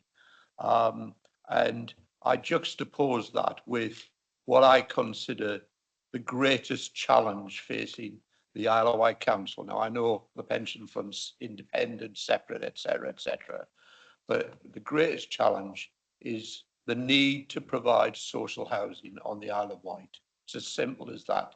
It is a major problem, and successive administrations have failed to address that. There always seems to be excuses, both politically and from officers like the Section 151 officer, why we can't pursue it. I'm always exploring possible ways in which we can lever in money to do this. And I brought this motion to the Scrutiny Committee, Corporate Scrutiny Committee, of which I'm a member, where it was, as I recall, unanimously agreed that we would ask you to look into it. Obviously, I wasn't at the last meeting. I got a written response. I accept what you've said there to some extent, and I've read the report that you've got before you tonight. And I mean, from my point, I'm not a member of this committee. I've never been trained in pensions or anything like that. I am a member of the pension scheme myself from two periods with this council, for many years ago as an employee, and secondly when councillors were allowed to have a pension in the scheme as well. So I'm a member on two occasions. The issue for me, having gone through this, is what is a better way in which to perhaps try and help the Isle of Wight Council lever in money to start addressing social housing. And one of the things I've discovered in my research across the internet is the number of local authorities now who reduce their contributions. And I think you've obviously, Chair, been looking into this as well. And it seems to me that given how well the fund is, that your fund is now against its liabilities, Mr. Harrison reported 144%. Off the top of my head, above the figure I said of 130% as a safety valve, would address around about 50 to 60 million pounds in terms of money that could potentially be brought in. Now, you aren't going to do it. I appreciate that, and I'm probably at the wrong committee now. I probably need to be talking to this man in front of me, in terms of his other responsibilities as the lead member for finance on this council, and I will, subsequent to this, talk to him and the leader of the council about reducing, or in fact, having a contributions holiday from the scheme for a period of time. Because I think, given that in the year 23-24, just under 17 million pounds was contributed by this local authority towards the pension scheme, I believe that we could have a pensions holiday for 2 or 3 years and start to bring in, so we'd start to build through the housing company who set up social housing. I'd be interested in the views of you as members of the committee and of the officers who are advising you today as to how you would feel about that. I'd be interested in the trade union representative, the staff representative, here, Mr. Milford, who I've known for many, many years. I should declare that as well. It's what their views would be if the local authority reduced or even had a holiday for a couple of years from contributions so they could have a fund to start addressing the social housing problem that we have on the island. A quick calculation by me says that we could probably build with a pension holiday every year for a year, 60 to 65 houses. That would be important in terms of getting people out of bed and breakfast, etc. Well, as I came into the meeting, I was late because I had a ward commitment first thing. I heard people in the gallery asking questions about social investment, and you answered, Chair, commercial investment. But that is not the case in every pension fund around the country. Many of them do social investment, admittedly much larger pension fund. But I was disappointed to hear that the Isle of Wight pension scheme is purely focused on commercial things. Obviously, I want my pensions to arrive. You know, I have a number of pensions, two of them from the Isle of Wight pension scheme. I also have a member of a scheme in London from my employment in that area in my youth. You know, so I do have an investment as a pension member. But my most important question to you today now, accepting the report, seeing your reluctance from your advice, you know, to invest socially, perhaps in social housing. How would you feel if the Isle of Wight Council took a pension holiday or reduced its contribution, which, as I say, last year, the last financial year, amounted to nearly £17 million in a year? That's a sizable amount of money. Thank you for letting me speak, Chair. You're very welcome, Jeff. I will speak to this myself, but I'll let the other committee members reply first. Councillor Brading. Thank you, Chair. I wanted to hear from Councillor Brodie first because I wasn't at the last meeting, so I thought I wanted to just hear him, what he wanted to say. I mean, I joined this pension committee in 2017. We were about high 80% worth of value. We were below 90% value, you know, value to the fund. We're now at 144%. So obviously the training I've had's paid off tremendously. But joking aside, you know, the fund through the management of our staff and from the Hyman's, the fund's doing really well. So that's really good.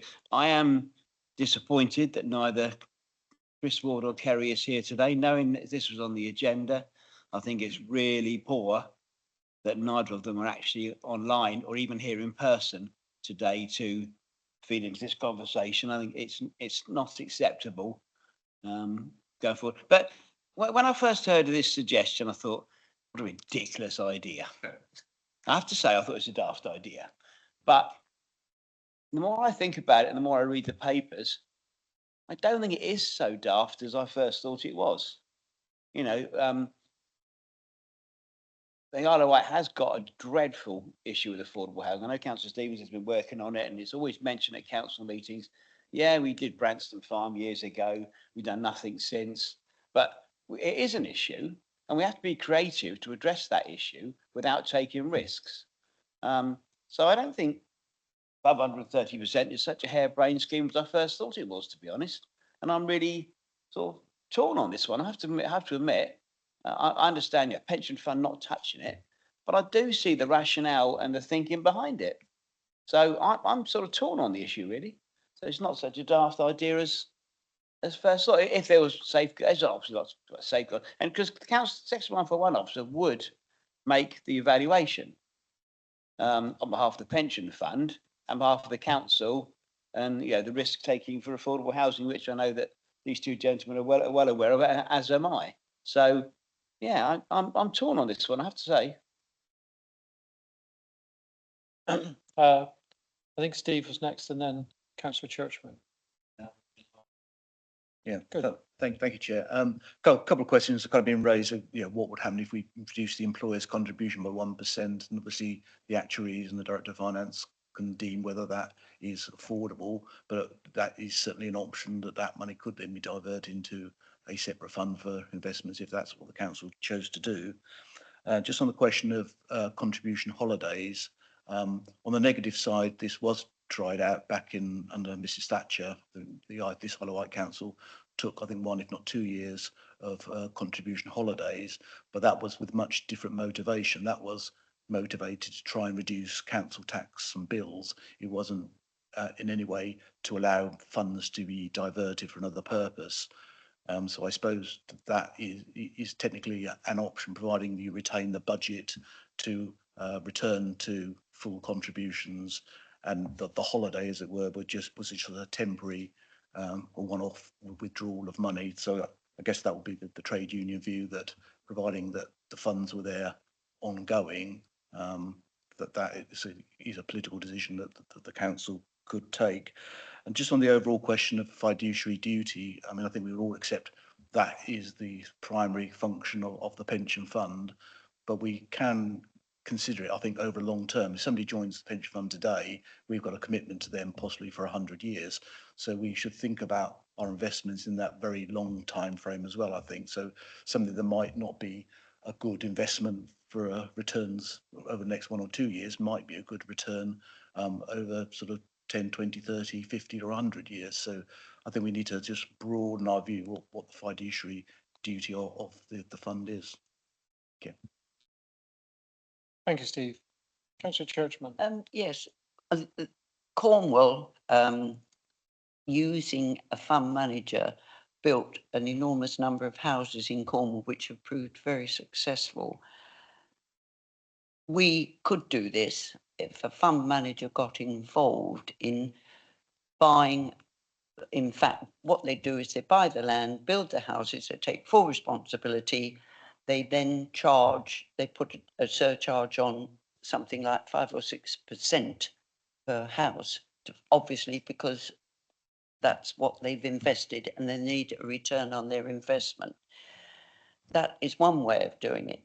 I was absolutely appalled when we had the meeting with Sovereign recently, and I'm not sure if it was at the meeting or later, I learned that they get a return of, is it 20%, Councillor Stevens, on their properties?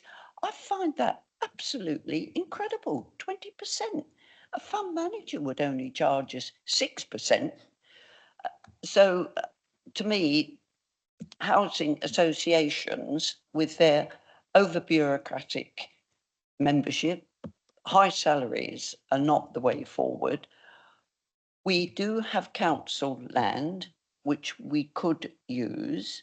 Why can't we just build council housing?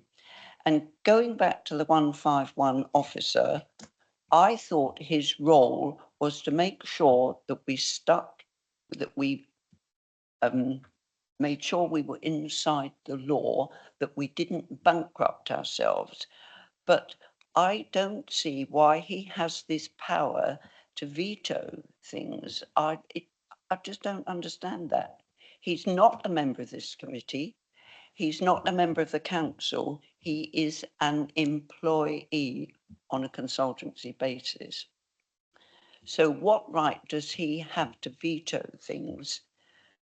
If they're illegal or he says that we'll go bankrupt, then fair enough, I can understand that. But I do not understand the power that he seems to exert. But I would like to know, why can we not just go back to building council houses? I'm not sure what the process, because this was all stopped a few years ago, wasn't it, under Maggie Thatcher, with right to buy and everything else came in. But why can't we just build council houses? Thank you. Councillor Stevens. You don't want to go into why we can't. They don't cost out the way that it is, even with our own land. Even and I don't want to get into the last full council meeting of the OK, don't sell any more of our land as assets and what have you, although we've taken money from central government for a brownfield release fund, in which case part of that is that you have to move that land on. But I'll leave that to one side. The cost of it out, and to be quite candid, it's, if you're going to charge island affordable, and that's what we've got to look at, you can't just say affordable housing. It's got to be island affordable. And it doesn't cost out. This might be the key. I've already suggested, because BT, when I worked for BT took a holiday with our pension scheme. And didn't do the pension scheme any harm. In actual fact, did the companies quite a bit of good, I think. But the whole thing about it was that, yeah, companies do that, organisations do it. I've already made a suggestion, didn't pursue it.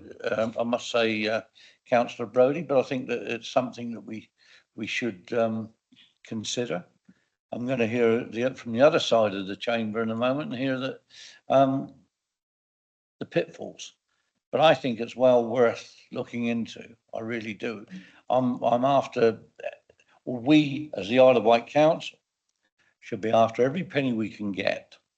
As long as we're financially responsible with the way that we undertake these things, I think this is well worth further discussion and looking into. I really do.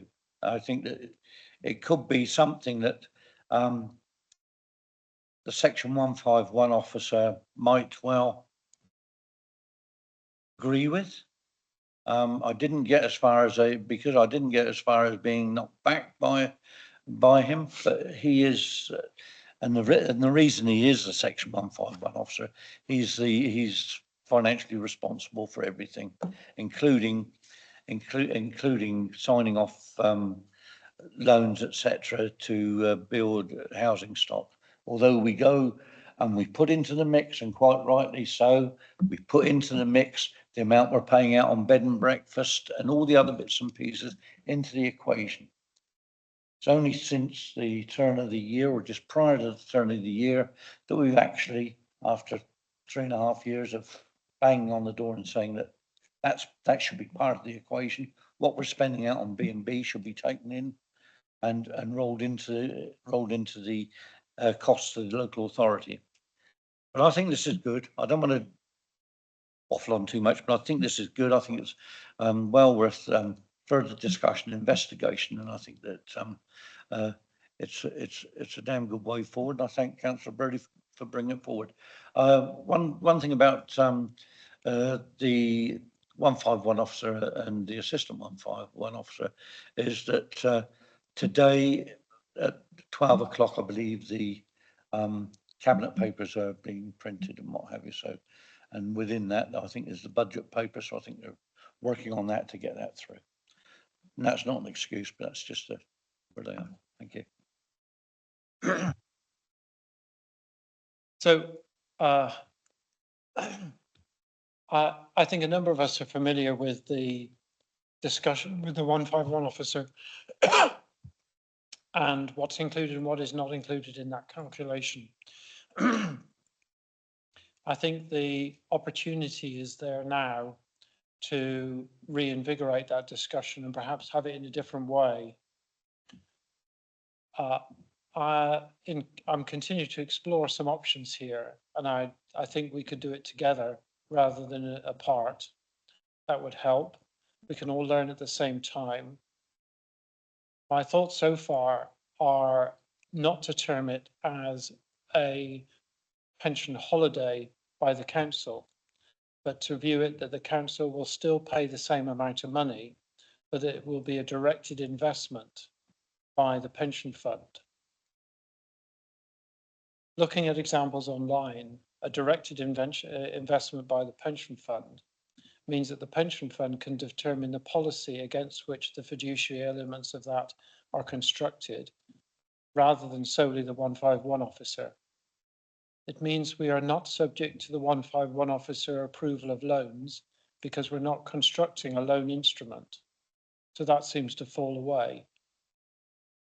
If that directed investment were to include in its policy calculations the capital appreciation, a recognition of the Isle of Wight Council benefits, and I don't know how that would be brought into the equation, for the offset of the temporary accommodation costs, and to include recognition of third-party contributions, for example, DWP payments in terms of benefits, etc., which are paid into that model, then I think there is a very viable case. If that case is amplified by the use of council land, which takes out 20% of the figure that was originally quoted online, and if we look again at what the 20% profit margin would be calculated as in that model, I think overall there is a way to end up with something here which is a very solid financial case for the investment component.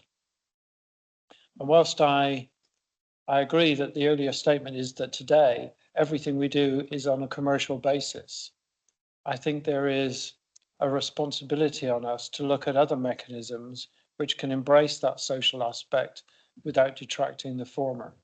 And I think the KC's judgment gives us that capability. So that's kind of where I'm at the moment.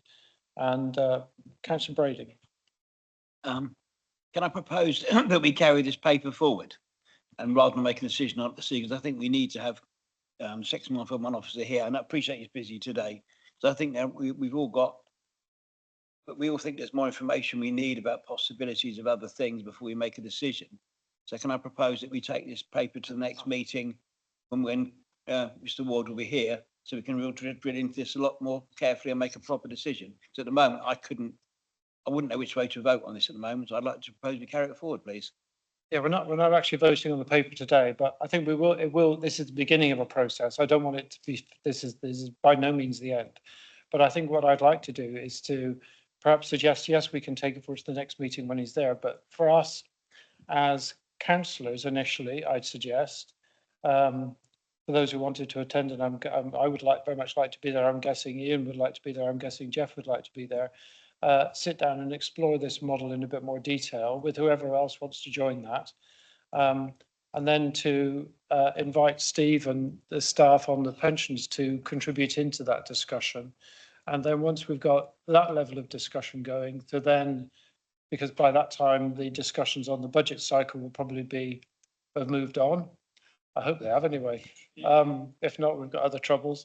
And at that stage, then the 151 officer, or in his absence, Kerry Hubbleday, can take over and input to that model as well. But if we lead off ourselves with trying to make as much progress as we can, whilst recognising the staff have considerable other issues to deal with at the moment, I think that would be beneficial. Councillor Brodie.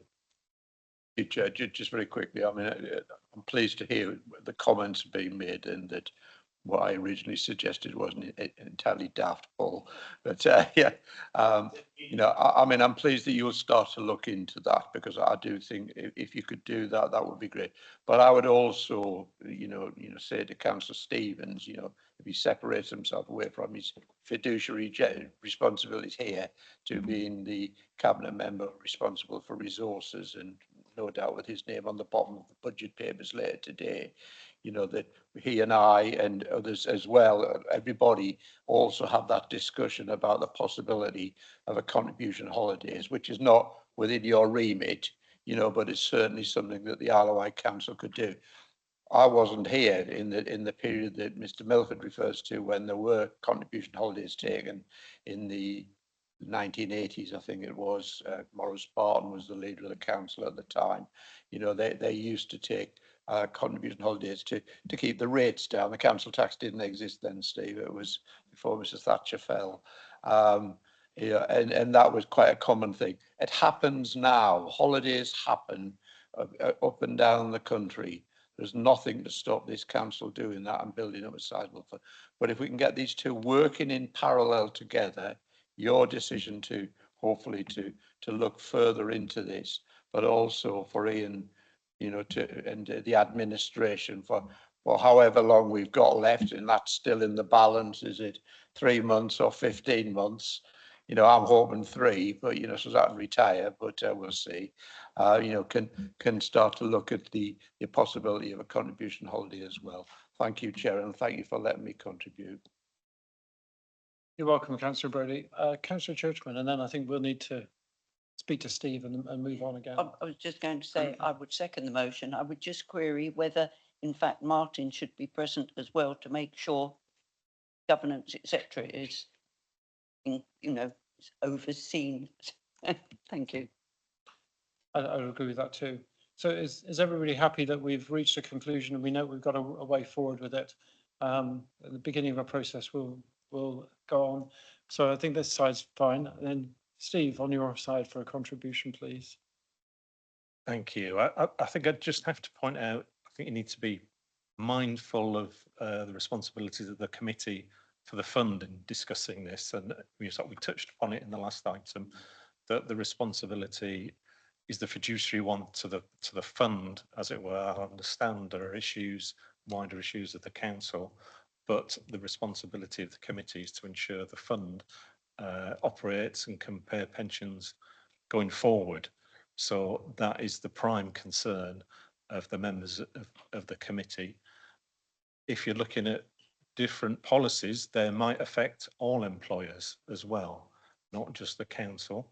So that's something to bear in mind. You can't just, as we touched on the last item, can't simply favour a policy because it's advantageous to the council. You have to wear a hat thinking about representing all employers within the fund and their interests as well. And I'd point out as well, as you mentioned earlier, Chairman, the fund's not always been as well funded as it is currently. It might have been at 90%. And in the same way that 10% wasn't made up overnight, there are processes to make sure the fund is affordable to its employers. So there's no sudden swings in contributions that increase it. The other side of the coin is when the fund's doing well, for prudence, you're on a steady flight path down, as it were. You're not like a Harrier jump jet going up or down all of a sudden. The idea of pension funds is to smooth the contributions, either increasing in bad times or decreasing gradually in good times for the sake of prudence, and because you're thinking 70 or 80 years into the future, as was mentioned by Steve as well. So that's part of the cautious financial planning. I've been involved long enough to know, I can remember when the markets plummeted in 2008 and the stock market was at 3,000 and something, not 8,000 like it is now. So you've got to bear in mind the unforeseen events can come along as well, and all that has to be factored into your prudence. I think we have a policy currently, I've not looked it up recently, we have a policy of adjusting employees' contribution rates on a steady level, 1-2%, not overnight tech. So the question to raise are fundamental ones for that policy. And I think, you need to bear in mind the fiduciary duty to the pension fund to ensure it can meet that fiduciary duty. I understand those wider things are discussed at budget time and the council's responsibilities, but our responsibility is to make sure the fund is stable and secure going forward. And just finally, on the point about the Section 151 officer and the deputy, I will mention that to them, but I know myself, because I've been involved in budgets, if government only tell you settlement a couple of days before Christmas, January can be very hectic indeed, and early February too. So I'm sure they've been sucked into doing that with a timetable that's forced on them really from government. Thank you. And I think the issue of small adjustment basis being the policy for contributions is correct, which is why I was looking at this issue of it being not adjusting the actual contribution level, but just adjusting it and redirecting it as a directed investment rather than such a dramatic increase or change to that policy structure. So very good. I think that was a very robust debate. Thank you very much for that. We'll now move on to item 10 on the agenda. And this has also attracted quite a lot of debate. Steve.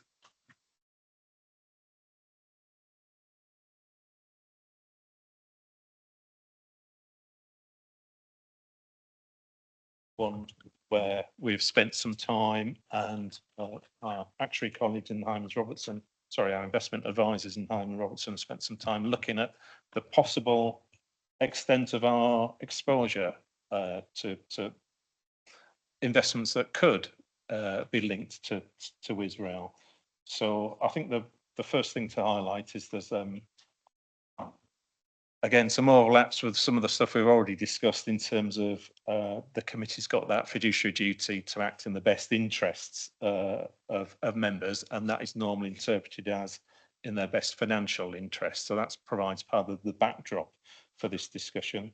And we've published the national guidance as well, I think, as part of the report from the advisory board that makes it clear that pension committees act very differently to the normal local government committees, in that they're there to make decisions for investment purposes, not to be driven by political views.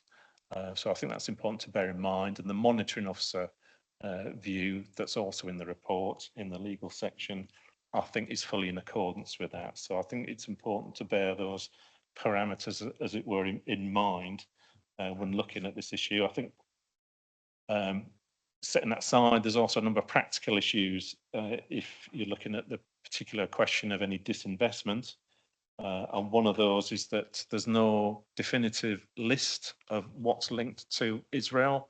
The work of Hymans Robertson, I think, drew on 3 possible sources, one being a list from an arm of the United Nations, but in the small print of the UN's information, it says this is not a judicial process we've been involved in. This has been more a kind of information gathering process. So first of all, there is no definitive list that will provide you with the answer to investments linked with Israel. And as we saw from Barclays, some of those that are cited as being linked, their opinion on that nature of that link can differ, as it were. They maybe take issue with saying there's that link. Second practical issue to bear in mind is when you're involved in an investment pool, is you don't own the shares directly. So if the committee expressed the view to disinvest, we couldn't just overnight push a button to allow that disinvestment, because we own the shares in tandem with other funds.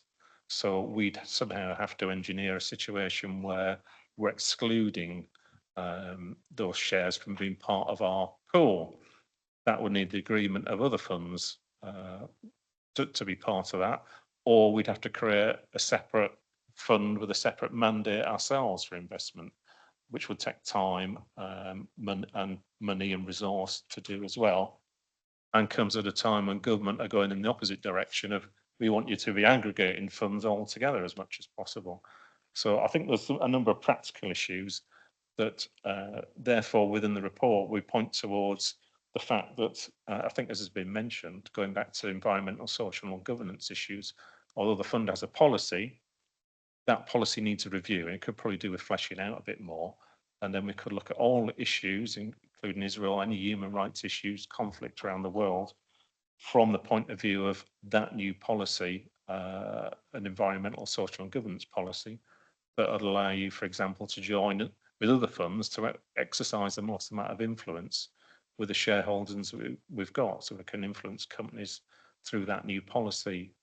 So that is the way the report is framed, to point towards looking at reviewing our environment and social governance policy, and then we can return to this issue in due course.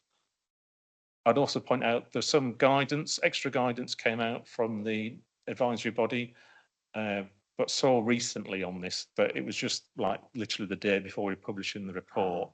But from again, it was a council opinion, legal opinion. There's nothing in it at a quick glance that conflicts with anything we're saying here, but we might need to take it away and come back when we've had time to absorb it and put the messages across in a subsequent report for you as well. Thank you, Chairman. Questions on this? Steve, first of all. Thank you, Chair. Yeah, fully take on board what Steve Harrison said about the need for us possibly to have a separate mandate if we're going to do policies to exclude investments, and also the other side of it, if you wanted to have a policy of actively investing in particular companies you thought were good in their own right, obviously they would have to be profitable as well, but on an ethical or whatever grounds, you would need that separate mandate, and perhaps that is something that the committee could actively consider in the future. In terms of 8B and taking the ESG policy forward, I'd very much like to be involved in that. I'm not sure if that will be something the full committee would develop, but I'm not sure if develop policies best through a whole committee, where you have a subcommittee or a working party or whatever. I think those things were talked about in the past, but I would like to be part of that process if we are to develop our own ESG policy.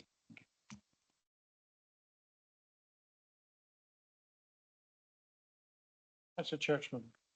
Yes, I personally object to pressure groups trying to tell our pension fund what they should do. And I think the danger here is we are allowing people to exert their political influence over us. Our duty is to provide pensions, to money for our pensions, as we all know. We could have, for example, stop oil protesters here. We could have people here who object to, which obviously I do, female genital mutilation. The list could be endless. And it is not in our remit to be involved in any form of political activity. And as far as I can make out, a barrister has given us clear indication of that. We are not involved in politics. We are here to make sure the funds supply our pensioners. So I think we're on such dangerous ground.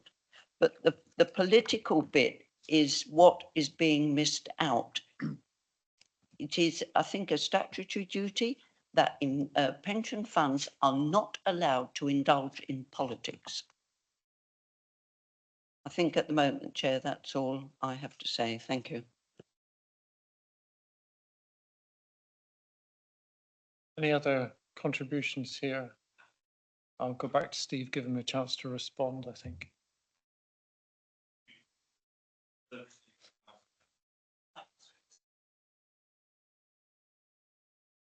Big fan. Yeah, I think there's legal opinion in there around the politics can't be a factor here. You have to decide on investment terms and investment risk. As again, it just comes back to the fiduciary duty we mentioned in other contexts. So that, yes, that's the issue, is your fiduciary duty to make the best returns on a risk-based way, and investment managers should be taking into account any wider risks as well, including political risk from whatever source when they make those investments. Add one further point.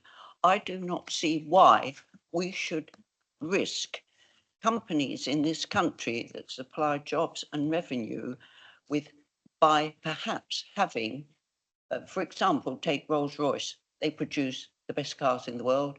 They also are involved in the armaments industry, etc., etc. So where do you stop? Are we going to bankrupt our own countries on a political basis? And that is my other real objection. How do we know who's involved in what? The world is so globalized now that it's almost impossible to find out who owns some companies, trying to get to the bottom of it. So, as I said, I think a very dangerous course. Thank you, Chair. So I agree with the sentiment that it can be very difficult to track these things. You know, we invest in a pooled fund. The pooled funds invest in HSB. HSBC have got HSB holdings. One of the HSBC holdings is a company that does business in Israel, for example. I suspect it would be quite easy to find links 4 and 5 steps removed, rather like fourth and fifth cousins, where so many are involved. On the other hand, we do have a legal responsibility as well. And I think we need to be very mindful where there are legal judgments which are recognized in this country, whether they're by through a UN mandate or through the International Criminal Court, that we as a member of that supporting body, as a country, are duty bound to comply with those judgments and those laws. So we are between one situation and another. And I think being aware of this is the key thing, that we are very aware of it now, that we've got some very definitive advice on it. And I think we have a proposal in the recommendations for continuing to take this analysis in hand and see where it goes to. And I thank you, Steve, for your suggestion on 8B to be involved in that. It is part of our overall ESG policy creation. And I think it's to that where these matters need to go. I would, however, would caution that going into too many areas at the same time, you know, whether it happens to be FGM or whether it happens to be the oil industry or whether it happens to be, you know, I don't think we can be in a policy too definitive. I think we have to look at policy areas. And for example, a policy might come out, I'm not suggesting it is, but it might come out to say that, you know, all of our investment strategies will comply with international judgments of the UN and the International Criminal Court, which would seem to be a no-brainer in terms of a legal responsibility, but might have other ramifications. And we would then need to secure support for those policies in whatever pooled funds exist now or indeed in the future. So the access pooled funds would need to support those as their policy for investment going forwards. If they don't already, I would be quite surprised if a pooled fund at Access did not take into account international law as it pertains to the UK and the UK investment industry. I'm sure they do. But for us to reflect that carefully in our own policy document would seem to be a good way to go forwards. Okay, so we've got a series of recommendations here. I'm happy to move them from the chair for the team to take them forward. I'll look for a seconder for those. Councillor Stevens, thank you very much. All those in favour of the recommendations? That's carried unanimously. Thank you very much indeed. And thank you for the public gallery for attending on this issue. Right, we've got a proposal now, which is, given that we're a bit short on time, to leave items 11 and 12 to the next meeting, which is at the end of the month. So we're going to take advantage of that. We'll now move on to members' question time and see if there are any of those, and then we'll move into the exclusion part. Do we have any members' questions? No? Good. Then I'll read out the exclusion notice, which is to consider passing a motion that under section 100A4 of the Local Government Act 1972, the press and public be excluded from the meeting for the following item of business, namely agenda items 15 to 17, on the grounds there is likely to be a disclosure of exempt information as defined in paragraphs 3 of part 1 of schedule 12A of the Act. And in all the circumstances of the case, the public interest in maintaining the exemption outweighs the public interest in disclosing the information. I'll move that from the chair. Look for a seconder. Thank you, Councillor Brading. All those in favour? That's unanimous. Thank you very much. We will now move into closed session. And thank you from the public gallery. And we have to ask you to depart now. Thank you.